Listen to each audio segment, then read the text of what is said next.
அனைவருக்கும் வணக்கம். சமயக் தரிசனம் நல்லறம் என்கின்ற யூடியூப் சேனல் மூலமாக நாம் சமண அறக்கருத்துக்களை பயின்று வருகிறோம். அதன் தொடர்ச்சியாக நாம் அருங்கலச்செப்பு நூலிலே இருந்து நற்காட்சி குறித்து அறிந்து வருகிறோம். இந்த பதிவுகளை செய்வதிலே ஒரு வார காலமாக தவிர்க்க முடியாத காரணத்தால் ஒரு வார காலம் பதிவுகளை ஏற்ற முடியாமல் போனது. அதற்காக வருந்துகிறேன், மன்னித்துக் கொள்ளுமாறும் கேட்டுக்கொள்கிறேன். இனி தொடர்ச்சியாக நாம் அருங்கலச்செப்பு நூல் கூறும் கருத்துக்களை நாம் பார்க்கலாம். 3 மூடங்கள், மும்மூடம், 8 அங்கங்களை குறித்து அந்த அங்கமின்மை என்பது இருக்கக்கூடாது என்பது சொன்ன தேவர் பெருமான், அடுத்து 3 மூடங்கள் அவற்றினை நீக்க வேண்டும், அப்போதுதான் நற்காட்சி கிடைக்கும் என்று நமக்கு கூறுவதை பார்த்தோம். அதில் 3 மூடங்களிலே முதல் வகையாக இருக்கக்கூடிய உலக மூடம், லோக மூடம் என்று சொல்லக்கூடிய உலக மூடம், மூட நம்பிக்கைகளை குறித்து இந்த உலகத்திலே நிலவுகின்ற அந்த விஷயங்களை குறித்து நமக்கு தெரிவித்ததை நாம் பார்த்தோம். அடுத்ததாக 3 மூடங்களிலே 2வது மூடமாக நமக்கு தெரிவிக்கப்படுவது தேவமூடம். தேவமூடம் என்றால் தெய்வ நம்பிக்கைகளிலே நாம் எந்த விதமான தவறான கருத்துக்களை கொண்டிருக்கிறோம் என்று நமக்கு புகட்டுகிறார். சமணம் என்பது தெய்வம் என்பது யாரை குறிக்கிறது என்பதனை குறித்து நமக்கு அமூட திருஷ்டி என்ற அங்கத்திலே நாம் பார்த்தோம், அதை அறிவோம். அந்த இறை குணங்களை உடையவர்கள் மட்டுமே நாம் வணங்கத்தக்கவர்கள், அவர்கள்தான் தெய்வம் என்று போற்றத்தக்கவர்கள், மற்றவர்கள் இல்லை என்பதனை அறுதியிட்டு கூறக்கூடியது.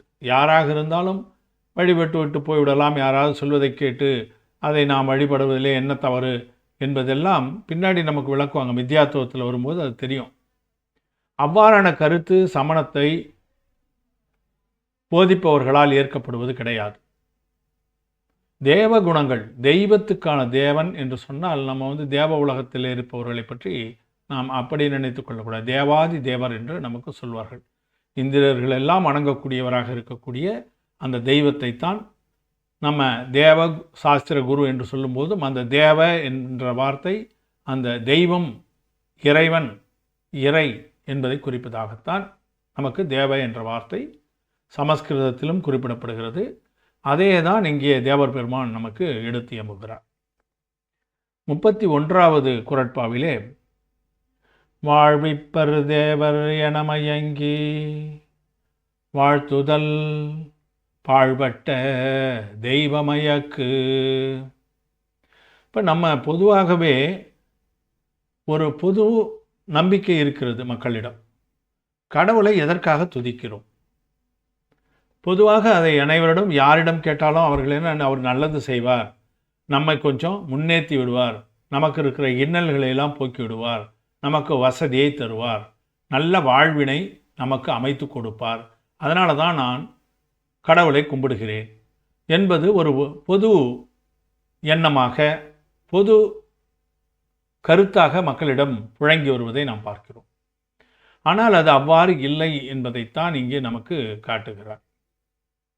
நமக்கு எல்லா விதமான நலங்களையும் செய்து கொடுப்பார் என்று சொல்லி நாம் கடவுளை வழிபட்டால், அந்த ஒரு காரணத்திற்காகவே நாம் கடவுளை வழிபட்டால் அது தேவமூடம், அது தெய்வம், அது தெய்வம் என்ற தெய்வம் குறித்த மூட நம்பிக்கை என்று கூறுகிறார். அப்போ எதற்காக நம்ம கும்பிடணும்? அந்த கேள்வி வரும் இல்லைங்களா? அப்போ கும்பிடவே வேண்டியது இல்லையா? இந்த கேள்வியும் வரக்கூடும். அதை ஏன் நாம் கும்பிடுகிறோம், என்ன தேவை அப்படின்னு சொன்னோம்னா, மகாவீரர் நமக்கு இந்த காலத்திலே ஆதிநாதர் முதல் மகாவீரர் வரை 24 தீர்த்தங்கரர்களும் நாம் தேவர்களாக கும்பிடுகிறோம், தெய்வமாக. சித்தர்களை வணங்குகிறோம், ஆச்சாரியர்களை வணங்குகிறோம். இப்போ இந்த மகாவீரரை நாம் எடுத்துக்கொள்வோமே ஆனால் எவ்வாறு வாழ்க்கையிலே நடந்து கொள்ள வேண்டும், எவற்றை கடைப்பிடிக்க வேண்டும், எவற்றையெல்லாம் நாம் செய்யக்கூடாது, என்பதனை தெளிவாக அட்டவணையிட்டது போல தன்னுடைய திவ்யதுணி மூலமாக கணதரர் மூலமாக நமக்கு போதித்து விட்டுத்தான் அவர் அரகந்த நிலையிலே இருந்து சித்தராக தெய்வமாக ஆனார். அப்போது அந்த வழியிலே நாம் செல்ல வேண்டும். அந்த வழியிலே சென்றால் நாமும் தெய்வமாகலாம். எந்த ஒரு ஆன்மாவாக இருந்தாலும் அது தெய்வமாகலாம். அதுதான் போதனை, அதுதான் சாஸ்திரம், அதுதான் அவர் போதித்தது. அந்த வழியிலே நாம் நடந்து சென்று நாமும் அந்த நிலையினை பெற வேண்டும். அதை சாத்தியப்படுத்துவதற்கு புருஷார்த்தம் செய்வதுதான் நம்ம தெய்வத்தை வணங்குகிறோம். ஏன்னா யார் கூறிய இலக்கை நாம் கடைபிடிக்க வேண்டும் என்பதனை ஒரு சாதாரண மித்யாத்துவத்திலே இருப்பவர்களுக்கு நாம் கற்பிக்க வேண்டும் என்று சொன்னால் அதற்கு மகாவீரரை நாம் காண்பிக்க வேண்டிய அவசியம் இருக்கிறது. அவரை கும்பிட ஏன் கும்பிட வேண்டும் என்ற கேள்வி வரும். அப்போ அவர் என்னென்ன செய்தார் என்று தெரிய வரும். அவர் எந்த நிலையிலே இருந்தார், எவற்றையெல்லாம் கடைபிடித்தார், எவற்றையெல்லாம் ஒதுக்கி தள்ளினார், அவர் ஆசைகளை அறுத்தது எப்படி, அவர் அரகந்த நிலையை அடைந்தது எப்படி, அவர் சித்த நிலையை அடைந்தது அதனுடைய விளைவு என்ன என்பதையெல்லாம் அறிந்து கொள்வதற்காகத்தான் இந்த தெய்வ வழிபாடை தவிர அவர் நமக்கு அங்கிருந்து எல்லாவற்றையும் வாரி வழங்கிவிடுவார் என்ற கருத்தினை இருக்கக்கூடாது, வைத்து கொள்ளக்கூடாது. இதுவே நமக்கு சமணம் போதிப்பது. இதைத்தான் நமக்கு ஆச்சாரியர்களும் வாழும் பஞ்ச பரமேஷ்டிகளிலே வாழ்கின்ற பரமேஷ்டியாக அவர்கள் நமக்கு தெரிவிக்கிறார்கள். அதனால் நமக்கு நல்ல விதமாக வாழ்க்கையை கொடுத்து விடுவார், வாழ்விப்பர் தேவர் என மயங்கி அந்த மாதிரியான ஒரு எண்ணம் குழப்பத்தை வைத்துக்கொண்டு வாழ்த்துதல் என்றால் அவரை புகழுதல், அவரை போற்றுதல், வணங்குதல், அது பாழ்பட்ட தெய்வ மயக்கு. அது சரியான முறையும் கிடையாது. பாழ்பட்டது அந்த எண்ணம். அந்த எண்ணமானது சரியான எண்ணம் இல்லை என்றதுக்காக அந்த வார்த்தையை போட்டிருக்கிறார். அது போன்ற அது தேவ மூடம் என்று இதிலே குறிப்பிடுகிறார். அதை நான் புரிந்து கொள்ள வேண்டும். என்ன சமணம் ஏன் நிறைய இடத்துல பரவாயில்ல, ஏன் நிறைய பேர் அதை படைப்பிடிக்க மாட்டாங்க, அவரை கும்பிட்டா ஒன்றும் கொடுக்க மாட்டாராமே, அப்புறம் ஏன் கும்பிடணும்? இது ஒரு சாதாரண மனிதன் நாளைக்கு என்ன வேணும்னு அதை பற்றி மட்டுமே எண்ணுகின்ற அந்த மனிதனுடைய எண்ணமாக இருக்கிறது. இதை பூர்த்தி செய்யாது. ஆனால் அந்த ஆன்மாவை கடைத்தேற்றி அந்த ஆன்மாவும் சித்த நிலையை அடைவதற்கு இதுதான் வழி என்பதனை அந்த நீண்ட கால போராட்டத்தினே நாம் அந்த நிலையை எய்த வேண்டும் என்று நினைப்பவர்களுக்கு இதுதான் தத்துவம். அதை நாம் புரிந்து கொள்ள வேண்டும். நிறைய கேள்விகள் இருக்கின்றன. அவற்றையெல்லாம் நம்ம அறிஞரிடம் கேட்டு தெரிந்து கொள்ளலாம். நீங்கள் எழுப்பினாலும் நான் அது குறித்து எனக்கு தெரிந்தவதை நூல்களிலே என்ன கூறப்பட்டு இருக்கிறது என்பதை நான் கடமைப்பட்டு இருக்கிறேன். எனவே அந்த தெய்வ பண்புகளை உள்ளவர்கள்தான் நாம் வணங்க வேண்டும். அந்த தெய்வமானது நம்மை வாழ்வித்து விடும், நமக்கு எல்லா வளத்தையும் கொடுத்து விடும் என்று சொல்லி அந்த நினைப்போடு வணங்குதல் என்பது தேவமூடம். மயக்கு ஆர்வம் செற்றம் உடையாரை ஏத்தல் துயக்கு உடை தெய்வமயக்கு. ஏற்கனவே நமக்கு அமூட திருஷ்டியின் போது 3 பண்புகளை உடையவர் நம்முடைய அரகந்தர் என்று நாம் சொன்னோம். வீதராகி, சர்வஞன், ஹிதோபதேசி. வீதராகி எந்த வெறுப்பும் இல்லாதவர் வீதராகி. அதே போல சர்வஞன் முழுதும் உணர்ந்தவர். ஹிதோபதேசி திவ்யதுணி மூலமாக அறத்தை உரைப்பவர். அது சித்தருக்கு இல்லை, ஆனால் அரகந்தருக்கு அது இருக்குது. அதனால் இந்த 2 குணங்களை நம்ம எடுத்துக்கொள்ளலாம். வீதராகியாக இருக்க வேண்டும், சர்வஞனாக இருக்க வேண்டும். எந்தவித ஆசையும் இல்லாமல் வெறுப்பு இல்லாமல் இருப்பவர் வீதராகி. 3 உலகங்களையும் ஒரே நேரத்திலே அதில் இருக்கின்ற 3 பரியாயங்களும், கடந்த காலம், நிகழ்காலம், எதிர்கால பரியாயங்களையும் எல்லா பொருள்களுடைய பரியாயங்களையும் பற்றி அறிந்திருப்பவர் முற்றும் உணர்ந்தவர் சர்வஞன். இந்த 2 பண்பும் இருப்பவர்தான் நாம் தெய்வம் என்று கூற வேண்டும். அவருக்கு இதெல்லாம் இருக்காது. எது? மயக்கு என்றால் ஆசை, ஆர்வம் தான் ஆசை. மயக்கு என்பது மோகம், ஆர்வம் என்பது விருப்பம், செற்றம் என்பது வெறுப்பு. இந்த ஆசையும் வெறுப்பும் இருப்பவரை நாம் வணங்கினால் அது தவறு. அது இல்லாதவரைத்தான் வணங்க வேண்டும். அந்த மாதிரி இருக்கக்கூடியவர்களை நாம் தெய்வம் என்று கருதி வணங்கினால் அது தேவமூடம், தெய்வமூடம் என்று நாம் தெரிந்து கொள்ள வேண்டும்.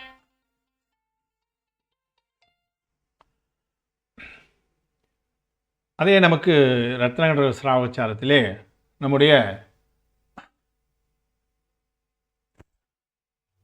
ஆச்சாரிய ஸ்ரீ சம்பந்தபத்திரர் அவர்கள் கூறும்போது, வரோபலிப்சயா சாவான் ராகத்வேஷ மலிமசா தேவதாயது பாசீத தேவதா மூடமுச்சதே என்று நமக்கு கூறுகிறார். நம்ம ஏற்கனவே பார்த்தோம், ரத்னாகர சாவச்சார நூலும் அருங்கலச்செப்பு நூலும் ஒரே கருத்தைத்தான் அந்த ஒரே வரிசையிலே கூறி வருகின்றன என்பதை நாம் பார்த்தோம். அதனால் இந்த தேவமூடத்துக்கு அதில் என்ன சொல்கிறார்? ஆசைக்கும் பேராசைக்கும் உட்பட்டு தாம் விரும்பிய பலனை பெறுவதற்காக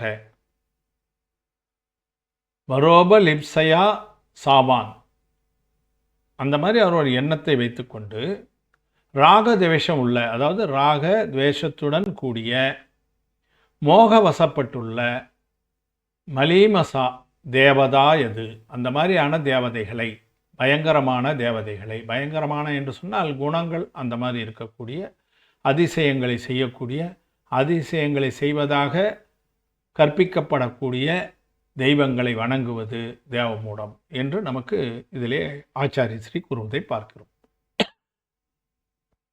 அந்த கருத்து தான் இதிலேயும் நமக்கு எதிரொலிக்கிறது. இதற்கு உரை நூல்களிலே பல விளக்கங்கள் கொடுத்திருக்கிறார்கள். நாம் நடைமுறையிலே கடைபிடிப்பதற்கும் ஆகமத்திலே இவ்வாறு நமக்கு ஆச்சாரிய ஸ்ரீயும் நமது தேவர் பெருமானும் கூறுவதற்கும் நிறைய வேறுபாடுகள் இருப்பதை நாம் பார்க்கலாம். இருந்தாலும் எது நூல்கள் கூறுவது, ஆகமம் கூறுவது எது என்பதை நாம் முழுமையாக அறிந்து கொள்வது அவசியம். உலக வழக்கத்திலே அதிலே இருந்து சில விதமான டீவியேஷன்ஸ், ஒரு சில விலகல்களை நாம் விலகல்களோடு நாம் கடைபிடித்து கொண்டிருக்கிறோம் என்பது உண்மை. அவற்றையும் விட வேண்டும் என்பதுதான் நமக்கு ஆச்சாரியர்களும் பகவானும் கூறுவது. அதை நாம் என்னென்று தெரிந்து கொள்ள வேண்டியது அவசியம். தெய்வங்கள் இல்லாதவையவை தெய்வம் என்று நாம் கும்பிடுறோம். ஆனால் இவையெல்லாம் தெய்வம் அல்ல. என்ன? ஆடை ஆபரணம் அலங்காரங்களை கொண்டிருக்கும் தெய்வங்கள் ஆசை துறந்தவை அல்ல. அவற்றுக்கு ஆசை இருக்குது. ஆடை வேணும், ஆபரணம் வேணும், அலங்காரம் வேணும். அந்த மாதிரியான ஒரு உருவத்தை நம் முன்னால் காட்டும்போது அந்த உருவத்துக்கு ஆசை இல்லைன்னு நம்ம சொல்ல முடியாது. அதுக்கு ஆசை இருக்குது. அப்போ அது ஆசை துறந்தவை அல்ல. இந்த மாதிரி உருவங்களில் இருப்பவை தெய்வம் அல்ல. அதுதான் சுருக்கமானது. தன்னை பணிபவருக்கு மட்டுமே நன்மை செய்யும் தெய்வங்கள் விருப்பு உடையவை. யார் கும்பிட்றாங்களோ அவங்களுக்கு அருள் பாலிக்கிறார் ஒருவர் அப்படின்னு நம்ம சொல்கிறோம். அதை கும்பிட்டா அது வேண்டுதல் செய்தால் அதற்கான அவரிடம் இல்லாதது எதுவுமே இல்லை, நமக்கு நல்லா தெரியும். அங்கே போய் நின்றுக்கிட்டு நான் இதை கொடுக்குறேன், அதை கொடுக்குறேன், இதை செய்கிறேன், அதை செய்கிறேன், இப்படி பண்ணுறேன், அப்படி பண்ணுறேன்னு அவருக்கு பொருள்களை கொடுப்பதும், இல்லை என்றால் நான் இங்கேயே பழியாக கிடப்பேன், நான் எந்த நேரத்துலையும் உட்காந்துட்டு இங்கே உங்களை கும்பிட்டுக்கிட்டே இருப்பேன், உங்களை தவிர வேறு கால்களையே நான் பிடிக்க மாட்டேன், அது சொல்வது மனதளவிலே ஏற்றுக்கொள்ளக்கூடியது. அதனால் நம்முடைய மனதிலே அதை செய்துவிட்டு இந்தாண்ட அது அவர் சொன்னதுக்கு மாறான காரியங்களை எல்லாம் செய்துட்டு இருந்தோம்னு வச்சுங்க, நீங்கள் அதில் அதுக்கான நாள் முழுதும் அவருடைய காலடியிலே உட்காந்துருந்தாலும் அதெல்லாம் பிரயோஜனம் கிடையாது. அவர் காலடியிலே ஏன் தொழ வேண்டும் என்று சொன்னால், அவர் என்ன சொன்னாரோ, பகவான் என்ன சொன்னாரோ அதை நாம் ஏற்றுக்கொண்டு அதை மன மெய் காயங்களால் பின்பற்ற வேண்டும், முக்கரணத்தாலும் பின்பற்ற வேண்டும். அவ்வாறு செய்யாமல் நான் உங்களை பணிவது மட்டுமே எனக்கு வேலை என்று நாம் சொல்லி கொண்டிருந்தால் அது எந்த பயனையும் தராது. அதனால் தன்னை பணிபவருக்கு அவர் எல்லாத்தையும் அவரே கொடுத்துருவார் அப்படின்னு நினைக்கிறோம்னா அது விருப்பு உள்ள தெய்வமாக தான் இருக்கும். ஏன்னா கும்பிட்றவங்களுக்கும் கும்பிடாதவங்களுக்கும் அவங்களோட வினைப்படி நடக்கும்ன்றத நம்ம பகவான் சொல்லியிருப்பது. பயம் உள்ளவருக்கே ஆயுதங்கள் தேவை. நிறைய தெய்வம் என்ன செய்து ஆயுதங்களை வைத்து கொண்டு இருக்குது. கத்தி, கபடா, சூளம், எவ்வளவோ ஆயுதங்கள் நம்ம சொல்ல முடியாது. கைகளும் நிறைய, ஆயுதமும் நிறைய, எவ்வளவோ இருக்குது. யாருக்கு ஆயுதம் தேவை? நமக்கு ஆயுதம் ஏன் நாம் ஒரு ஒரு தேவையானதுன்னு சிலதை வச்சுக்கிறோம் ஆயுதங்களை. எதுக்குன்னா, யாராலாவது நமக்கு ஆபத்து ஏற்பட்டு விடுமோ என்ற எண்ணம் வரும்போது ஆயுதத்தை வச்சுக்கிறோம். அப்போ நமக்கு அந்த பயம் இருக்குது. யாராவது வந்து நமக்கு ஏதாவது தொந்தரவு கொடுத்துருவாங்கன்ட்டு. அதை தடுப்பதற்காகவோ அல்லது நாமே அவங்களுக்கு தாக்குவதற்காகவோ ஆயுதங்களை வச்சுருக்கோம். அப்போ பயம் உள்ளவர்களுக்கு தான் ஆயுதம் உண்டு. ஆனால் பகவான் அவருக்கு எல்லா விதமான அந்தராய கர்மங்களும் அழிந்ததால் அவர் அனந்த வீரம், அனந்த வீரம், அளவில்லாத வீரத்தை உடையவர். அவருக்கு ஆயுதம் தேவையில்லை. அதனால் ஆயுதம் தரித்திருக்கின்றவை தெய்வங்களாக நாம் ஏற்றுக்கொள்ளக்கூடாது. இவையெல்லாம் நூல்கள் கூறுவன. நாம் இதை ஆழ்ந்து மனதிலே பதிய வைத்து கொள்ள வேண்டும் என்பதற்காகத்தான் இது. ஒரு சில விஷயங்களிலே நாம் இன்றைக்கு சற்று விலகல்களோடு தெய்வங்களை வணங்கிடலாம். அந்த தெளிவும் நமக்கு இருக்க வேண்டியது அவசியம். இந்த தெளிவு நமக்கு இருக்க வேண்டியது அவசியம். பொதுவான நம்பிக்கைகளில் நம்ம என்ன சொல்கிறோம்? மண், பொன், செல்வம், அரசு, ஆட்சி இதெல்லாம் கிடைப்பது அவரவர் புண்ணியம் என்பதை நம்ம வச்சுக்கணும். அதை நம்பணும். யாராவது கும்பிட்டா கொடுத்துருவாங்க தெய்வம் அப்படின்னு நினைக்கிறது தவறுன்றதுக்காக இந்த வார்த்தை. அவர்களுடைய புண்ணியத்தால் தான். அவருக்கு சாதா வேதனைய வினை உதயத்துக்கு வரும்போது அந்த இன்பம் அவருக்கு கிடைச்சிரும். அதனுடைய பொருள்கள் அவருக்கு கிடைச்சிரும். அசாதா வேதனையம் என்பது துன்பம், சாதா வேதனையம் என்பது இன்பம். அந்த இன்பம் தானாக அந்த வினை உதயத்துக்கு வரும்போது தான் கிடைக்கும் அந்தந்த உயிருக்கு.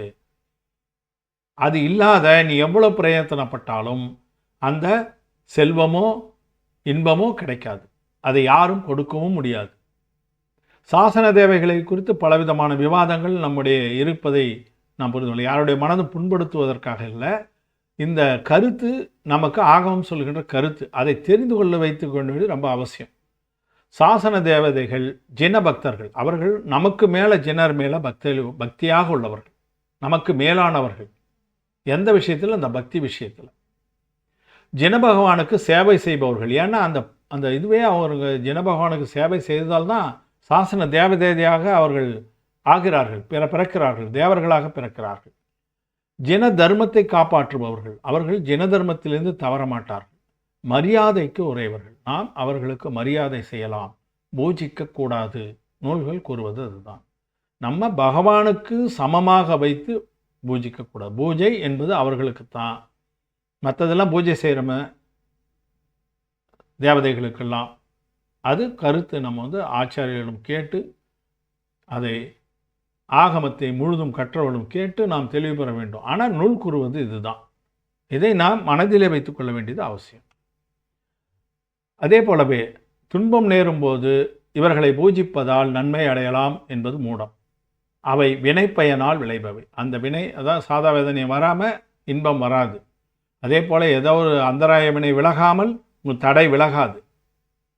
அதெல்லாம் இருக்கும்போது நம்ம பூஜை செய்தெல்லாம் இந்த ஒரு குறிப்பிட்ட பூஜை செய்யுங்க இதெல்லாம் சரியாயிடும்னு சொல்வது மூடம். உதாரணமாக பார்த்தோம்னா அதுதான் லக்ஷ்மியை பூஜிப்பதால் தரித்திரம் நீங்குவது இல்லை. எல்லோருக்கும் லக்ஷ்மியை எல்லாரும் தான் கும்பிட்றோம். கும்பிடாத ஆட்களே கிடையாது. கும்பிட்றவங்களுக்கு அவங்களுடைய வினை பயனால் செல்வம் கேட்கலாம். அதே போல் கும்பிட்றவங்களுக்கு அவங்களுக்கு பயன் இல்லாததால் ஏழ்மையிலே கூட இருக்கலாம். அதனால் அந்த பூஜிப்பதால் அது கிடைக்குதுன்னு நம்ம சொல்லக்கூடாது. நம்ம செல்வம் கிடைத்தால் நம்ம வினையால் கிடைத்தது. சீதலாதேவி என்ற அந்த தேவதையை நாம் பூஜிப்பதால் மகப்பேறு கிடைக்கும் என்று நம்புகிறார். அது அவர்களுக்கு அந்த வினை பயன் இருந்தால்தான் மகப்பேறு கிடைக்கும். இல்லைன்னா எவ்வளோ பேர் கும்பிட்றாங்க, எல்லாருக்கும் கிடைச்சிருதா அப்படின்றதெல்லாம் நம்ம யோசனை பண்ணணும். அவை வினையால் நேர்பவை என்று கூறுகிறார். சமயக் திருஷ்டிகள் கீழ்முத் தேவர்களாக பிறப்பது கிடையாது. நற்காட்சி உடையவர்களாக இருந்தால் தேவர்களாக பிறக்கும்போது பவன, வியந்தர, ஜோதிஷ்க தேவராக பிறக்க மாட்டார்கள். சமயக் திருஷ்டி இந்த மூன்றுலேயும் கீழ்முத்தேவர் நம்ம ஏற்கனவே பார்த்துருக்கோம். அந்த கீழ்முத்தேவர்களாக பிறக்க மாட்டார். பவன தேவராகவோ வியந்திர தேவராகவோ ஜோதிஷ்க தேவராகவோ பிறக்க மாட்டாங்க. கல்ப தேவர்களிலே போய் பிறப்பார்கள். அதுக்கு மேலே இருக்க அகமந்திர உலகத்திலும் அவர்கள் சென்று பிறப்பார்கள். அதில் முக்கியமானது என்னென்னா, சமயக் திருஷ்டி இல்லாதவங்க கூட அங்கே போய் பிறக்கலாம். ஏன்னா சமயக் திருஷ்டி இல்லாதவங்க 16 கல்பத்திலையும் பிறக்கலாம், இன்னும் சொல்லப்போனால் நவக்கிரை வேகத்தில் கூட அவங்க பிறக்கிறார்கள் இந்த 9 உலகத்தில்.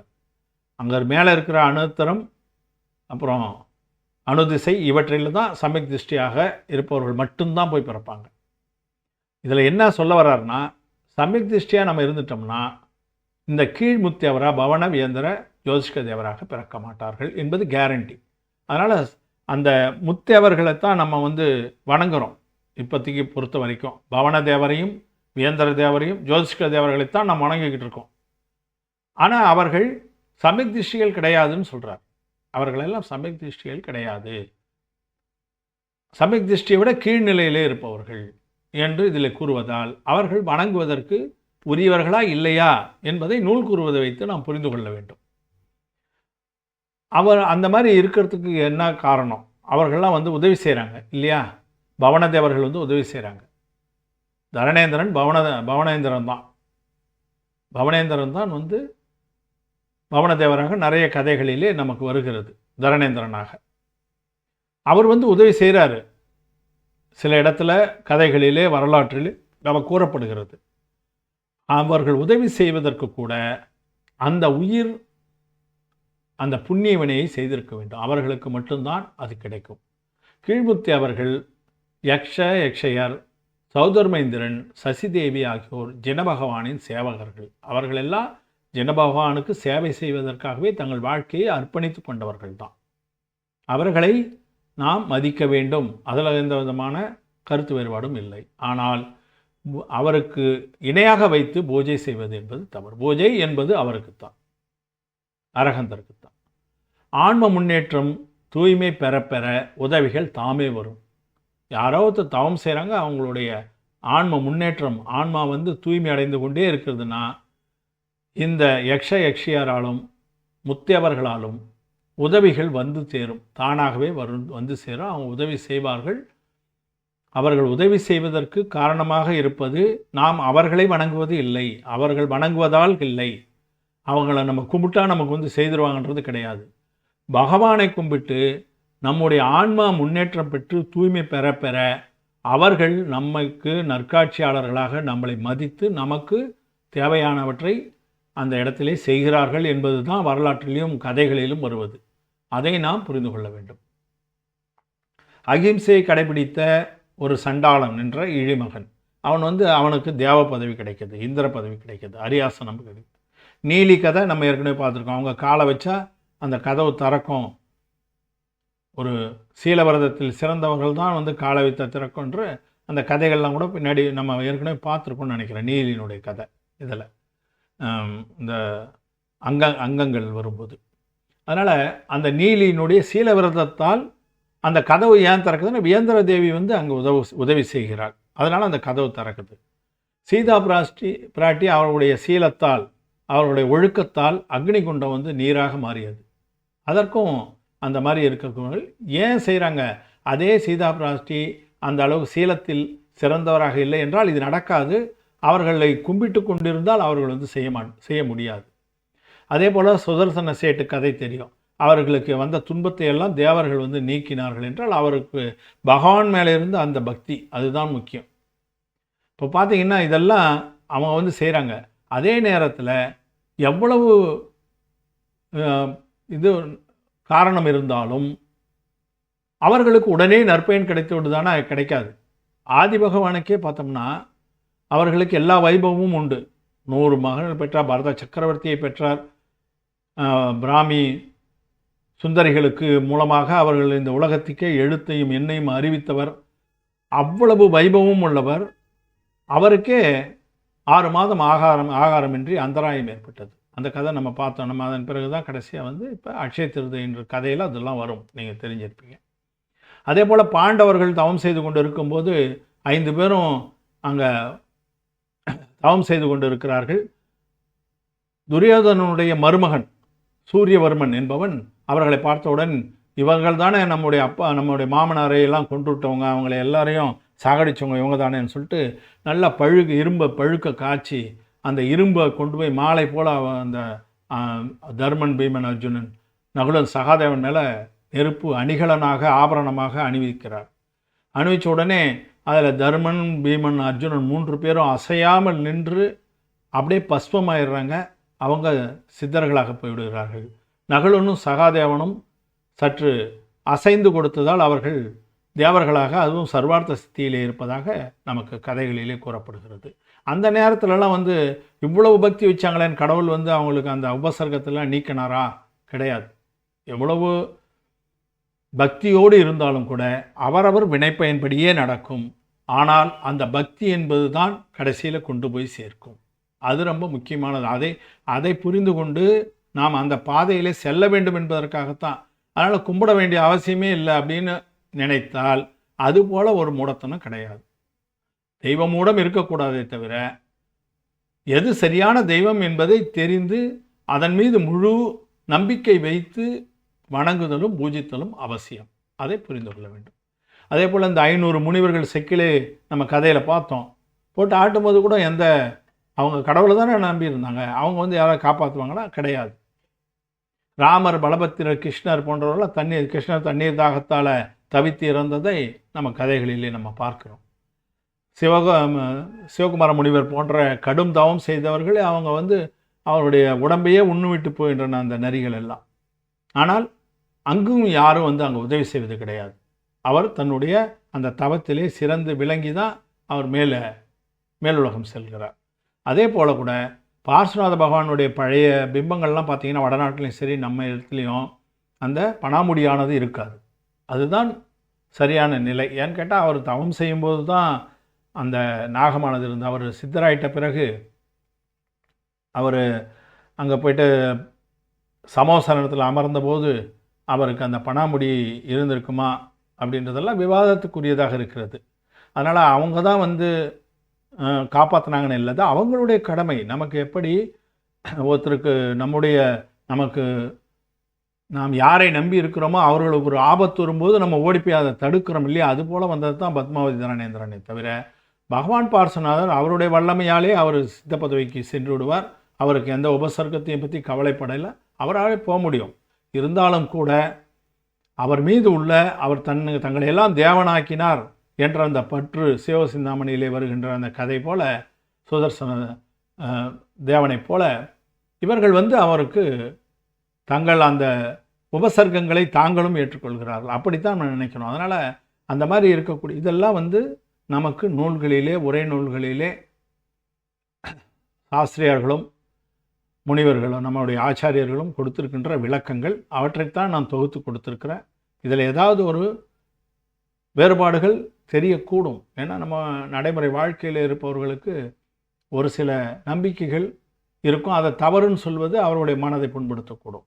இருந்தாலும் கூட இதுதான் சரியான நிலை என்பதனை நாம் புரிந்து கொள்ள வேண்டியது அவசியம் என்பதற்காக இந்த பதிவு முக்கியமாக பயன்படும் என்பதால் இதிலே சேர்த்திருக்கிறேன். நமக்கு நூல்களிலே கூட இந்த குதெய்வங்கள், அதாவது தெய்வம் இல்லாதவர்களை வணங்குறதெல்லாம் தப்புன்ற மாதிரி நிறைய பாடல்கள் இருக்கின்றன.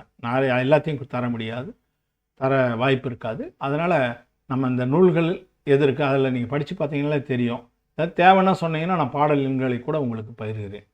திருநூற்றந்தாதியில் சொல்லும்போது, திறத்திரள் 4 இளன் ஐம்படை ஏந்திலன் தின் சிலையால் புறத்தியங்களையும் பொடியாக்கிலன் போதி என்று ஓர் மரத்திரள் சேர்ந்து பல்மாயம் சொல்லான் எந்தை மண் உயிர்க்கு பரத்திரையங்கள் பணித்த பிரான் எங்கள் பண்ணவனே.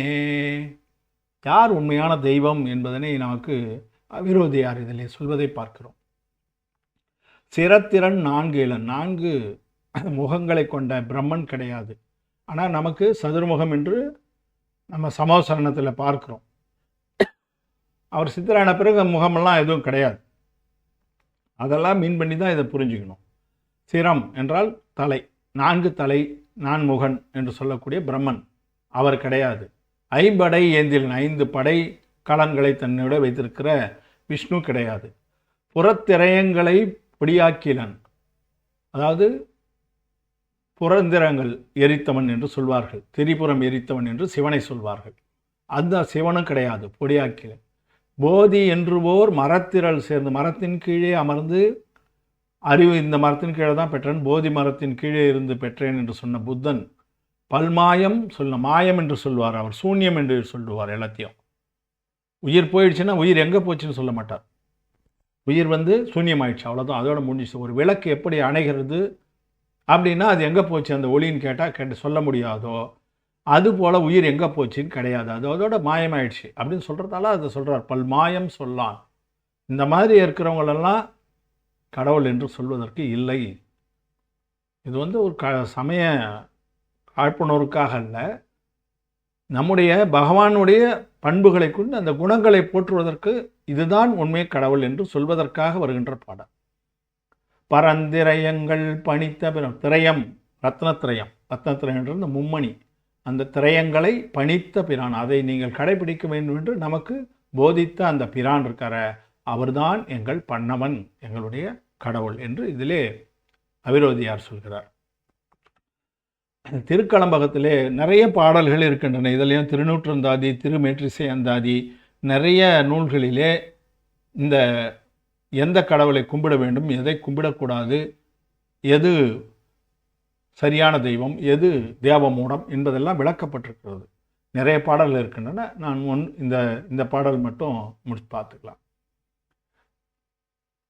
அம்மானை முடிவிலா ஞானந்தன்னால் அளவிலா பொருள் முழுதும் பறந்து நின்ற பெம்மானை உலகளவு நிறைந்த சோதி பெருமானை அறியாதே பெருமாள் கொண்டிங்கு. இதுதான் தேவனுடைய இயல்பு என்று சொல்கிறார். முதல்ல அம்மானை, அவரை யார் எப்படிப்பட்டவர்? முடிவிலா ஞானம் தன்னை, அனந்த ஞானம் உள்ளவர், அளவிலா பொருள் முழுதும் பறந்து நின்ற, அதாவது பொருள் முழுதும் பறந்து நின்ற பெம்மானை, எல்லா பொருள்களையும் அறிந்தவர், உலகளவு நிறைந்த சோதி, உலகம் முழுவதும் தன்னுடைய ஞானத்தால் போர்த்தி இருக்கிற அந்த ஞான ஒளியால் பார்க்கின்ற பெருமான், அவரை பற்றி நான் அறியவில்லையே, அறியாமலே பெருமாள் கொண்டு இங்கே தப்பாக என்ன நினச்சிட்டேன். இம்மான நிலனாகி தீயாய் காலாய் இரு சுடராய் எரிபுலனாய் வானாய் மற்றும் எம்மான் எவ்வுயிர்களுமாய் நின்றான் என்றே இயம்புவர் துணிவென்னே இருந்தவாறே. இம்மான நிலம், நிலம் இருக்கு இல்லைங்களா, மண், இதை கடவுள் என்று நினைக்கிறது. தீ, கால என்ற காற்று, வாயு, இரு சுடர், சூரியன் சந்திரன், எரி புலன், வானாய் வானம், இந்த மாதிரி இருக்கின்ற அந்த பஞ்சபூதங்கள் என்று சொல்லிக்கொண்டு இவற்றையெல்லாம் கடவுளாக, நீர் நிலம் நெருப்பு வானம் சூரியன் சந்திரன் இவையெல்லாம் கடவுள் என்று சொல்லி கொண்டு இருக்கின்றது தவறு என்று. மற்றும் எம்மான் எவ்வுயிர்களுமாய் நின்றான், என்னுடைய கடவுள் இந்த மாதிரி எல்லா உயிர்லையும் இருக்கிறான், எல்லா உயிருமாக இருக்கிறான் அப்படின்னு நம்ம சொல்வது என்பது தவறு என்றே இயம்புவார் துணிவென்னே இருந்து. அவர்களுக்கு எப்படி தைரியம் வந்ததுன்னு கேட்குறார். அது ஒரு கவிதை நயம். அதனால் மேலே 4 வரிகளிலும் சரியான தெய்வம் எதுதான், நாம் வணங்க வேண்டிய தெய்வம் எது என்பதை சொல்லிவிட்டு, எதை நாம் வணங்க வேண்டிய அவசியம் இல்லை, அவற்றையெல்லாம் நாம் தெய்வமாக வணங்கினால் அது தேவமூடம் என்று இதிலே குறிப்பிடுவதையும் நாம் பார்க்கிறோம். பதிவு சற்று நீண்டு இருக்கலாம், இருந்தாலும் நாம் இதிலே ஓரளவுக்கு தெளிவு பெற வேண்டும் என்ற ஒரு கருத்தோடு இந்த பதிவினை நான் மேற்கொண்டிருக்கிறேன். அடுத்ததாக பாஷண்டி மூடம் என்கின்ற அடுத்த 3வது வகை மூடத்தை பற்றி நாம் வருகின்ற பதிவிலே பார்க்கலாம் என கூறி இந்த வாய்ப்புக்கு நன்றி கூறி முடித்துக் கொள்கிறேன். இப்பதிவினை ஒரு வார காலம் இடைவெளி விட்டாலும் கூட தொடர்ச்சியாக நாம் மேற்கொள்ளலாம் என்ற ஒரு கருத்தினை உங்கள் முன்னால் வைத்து தொடர்ந்து இதனை கேட்டு வருவோர் அனைவருக்கும் நன்றியை தெரிவித்துக் கொள்கிறேன். நல்லறம் என்கின்ற இந்த யூடியூப் சேனலை சப்ஸ்கிரைப் செய்து பார்க்குமாறும் பிறருக்கும் இதனை ஃபார்வேர்டு செய்யுமாறும் உங்கள் அனைவரையும் பணிவோடு கேட்டுக்கொண்டு வாய்ப்புக்கு நன்றி கூறி முடிக்கிறேன். அனைவருக்கும் நன்றி. ஜெய் ஜினேந்திரா.